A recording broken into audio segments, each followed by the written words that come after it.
For today's video, the day in my life, pagising sa umaga, yung anak ko sumabay sa pagising sa akin sa umaga.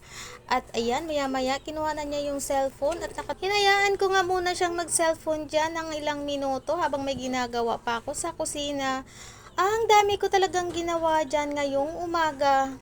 Hi! Ako ang inyong lingkod. Hayaan niyo muna akong magwa-vlog ngayong araw. At ipagpakita ko sa inyo kung ano mga pinagagawa ko.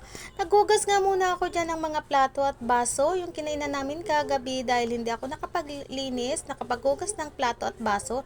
Dahil sobrang antok ko na. At isa pa, wala akong ipon na tubig.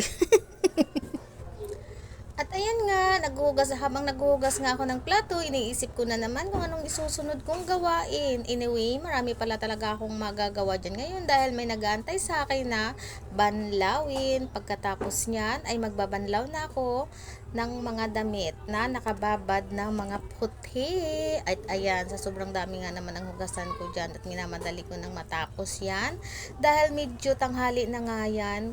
Kaya ayan,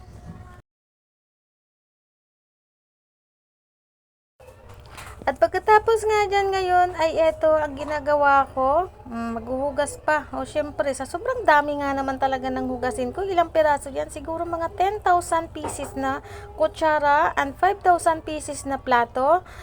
20,000 na pirasong baso. O sa sobrang dami hanggang ngayon hindi pa natapos-tapos.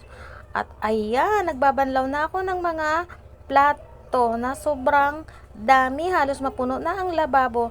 Charot!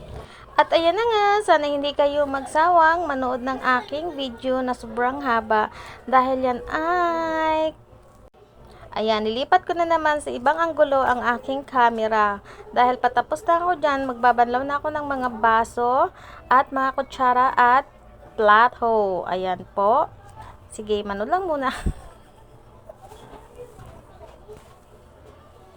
Ang hina pa nga dyan ng aking tubig kasi ba't marami nang gumagamit dyan. Alam nyo kasi naka-submeter lang ako ng tubig dyan. Ayan, ganun kahina kapag marami nagsabay-sabay.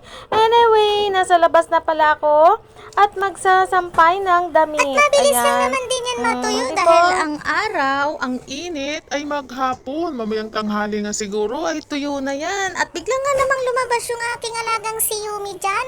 Pagbukas kasi ng pinto ay biglang Tatakbo yan, ayan, at hinabol na namin ni Arya ang aking si Yumi. Inoff ko nga pala dyan yung aking camera kasi hinabol nga namin siya. Fast forward po tayo. Nasa loob na ako ng bahay, nasa kusina ulit ako at wala palang biga ay kanin. Eto at puro tutong ang naiwan sa kaldero.